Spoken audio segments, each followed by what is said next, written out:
ஓம் சாந்தி.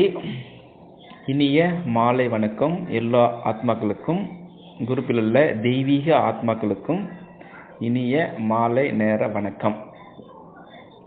இன்னைக்கு ஒரு வித்தியாசமான ஒரு கதை நடந்தது, உண்மை அப்படி என்று சொல்லலாம்.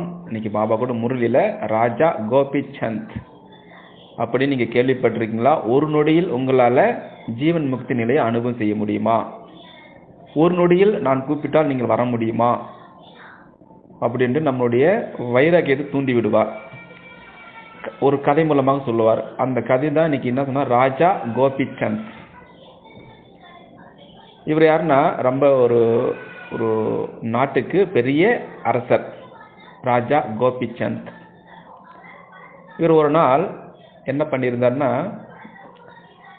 நல்ல கம்பீரமான முகத்தோற்றம், கம்பீரமான அரசர், நாட்டை அழகாகவும் அற்புதமாகவும் நடத்தி கொண்டு சென்று இருந்தார் நடைமுறை வாழ்க்கையில். இது பஞ்சாபில்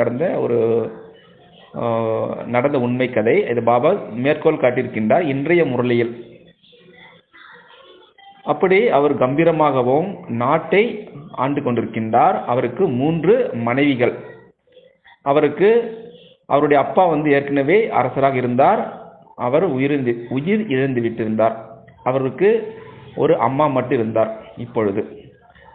அதாவது அந்த அரசவையில் அவருடைய 3 மனைவிகள், ஒரு அம்மா, இப்படியாக 5 பேர் மட்டுமே அந்த அரசவையில் இருந்தார்கள். ஒரு நாள் அந்த ராஜா கோபிசந்த் 3 மனைவிகளுடன் அவர் குளித்துக் கொண்டிருந்தார். எந்த குளியல் தெரியுமா? குங்கும அந்த இதழ்கள் கலந்த ஒரு சேஃப்ரான் வாட்டர், சில மருத்துவ குணங்கள் வாய்ந்த ஒரு தைல போல இதுபடி அவர் குளித்துக் கொண்டு இருந்தார். ஆடம்பரமான வாழ்க்கை. ஆனால் இந்த அந்த நாட்டை அழகாக அற்புதமாக ஆண்டு இருக்கின்றார். இதை அவர் அம்மா பார்த்து கொண்டிருக்கின்றார். இவ்வளவு திறமை இருக்கிறது என்னுடைய மகனுக்கு, ராஜா கோபிசந்த் அவர்களுக்கு. ஆனால் கண்களிலிருந்து தண்ணீர் வந்து கொண்டிருக்கின்றது. அதை பார்த்ததும் அவருக்கு முன்னாடி இருந்த அனுபவம் ஆகிவிட்டது. அந்த ஒரு நொடியில் அந்த ராஜா கோபிசந்த் அவருடைய தாயை பார்த்து கொண்டிருக்கின்றார். கண்களிலிருந்து நீராக வந்து கொண்டிருக்கின்றது. உடனடியாக ராஜா கோபிசந்த், என்ன ஆச்சுமா, உன்னை யார் அழ வைத்தது, ஏன் கண்ணிலிருந்து இவ்வளவு தண்ணீர் வருகிறது என்று அவரிடம் கேட்டார். அதற்கு பழைய நினைவுகளை கூர்ந்தார் அவர். அவருடைய தாய், ராஜா கோபிசந்தனுடைய தாய், இதேபோல்தான் உன்னுடைய அப்பா அரசவையில் இருக்கும் பொழுது ராஜ கம்பீரமாகவும் இந்த நாட்டை அழகாகவும் அற்புதமாக ஆண்டு சென்றிருந்தார். ஆனால் என் கண் முன்னாடியே அவர் உயிரிழந்தார். அவர் சேர்த்து வைத்த பந்தங்கள், சொந்தங்கள் எல்லாம் ஒரு நொடியில் சாம்பலாக மாறிவிட்டது. அதையே நான் நினைவு கூர்ந்து உன்னை நான் பார்த்து கொண்டிருக்கின்றேன். ஏன் இந்த வீணான விஷயங்களில் இந்த ஒரு வாழ்க்கை வாழணுமா அப்படி என்று அவர் கண்ணிலிருந்து நீர் வழிந்து கொண்டிருக்கின்றது. அவருக்கு குழப்பமாகிவிட்டது ராஜா கோபிசந்த் அவருக்கு. ஆனால் அவருக்கு அம்மாவின் மீது எந்த ஒரு வார்த்தை சொன்னாலும் அப்படியாக கட்டளையை மீறமாட்டார். அவ்வளவு ஒழுக்கமான மகனாக இருந்தார் ராஜா கோபிசந்த். அம்மா சொன்ன வார்த்தை, கடவுள் சொன்ன வார்த்தையை போல் அவர் மீறவே மாட்டார். என்னாச்சுமா, சொல்லுமா அப்படின்னு சொல்லிட்டு ராஜா கோபிசந்த் கேட்கின்றார் அவரிடம். அதற்கு அந்த அம்மா சொல்கின்றார், மகனே, நீ வாழ்க்கைக்கூடிய வாழ்க்கை ஒன்றுத்துக்கும் உதவாது.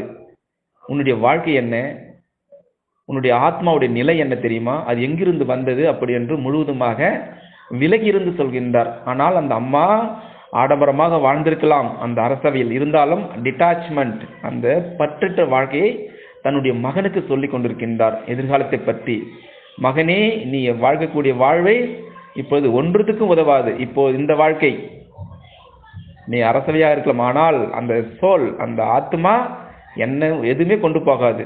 அதனால் நீ சன்னியாசியாக மாற வேண்டும், நீ காட்டுக்கு போய் ஜங்கல்ல போயிட்டு நீ யோகா செய், ஃபினான்ஸ் பண்ணு அப்படின்னு சொல்லிட்டு அறிவுரை கூறுகின்றார் அந்த ராஜா கோபிச்சந்த்.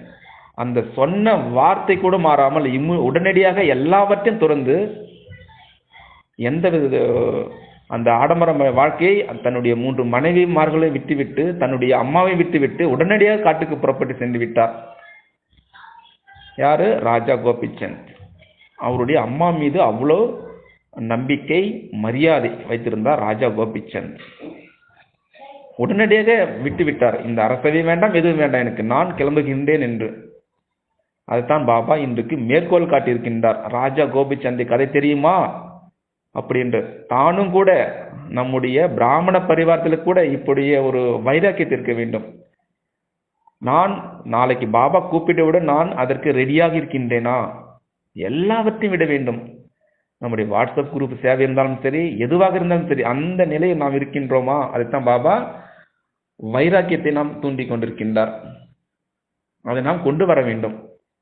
சரிதானே? எப்படி ராஜா கோபிச்சந்த் தன்னுடைய உடைமைகளை, தன்னுடைய ஆடம்பர வாழ்க்கையை துறந்துவிட்டு காட்டுக்கு சென்றாரோ, அதே போல நாமும் கூட பாபாவுடைய கட்டளை, நாம் காட்டுக்கெல்லாம் செல்ல வேண்டாம், வீட்டில் இருந்தபடியே தூய்மையாக வாழ வேண்டும். அந்த முக்தி, ஜீவன் முக்தி நிலையை இந்த உடம்பிலே நாம் வாழ வேண்டும்.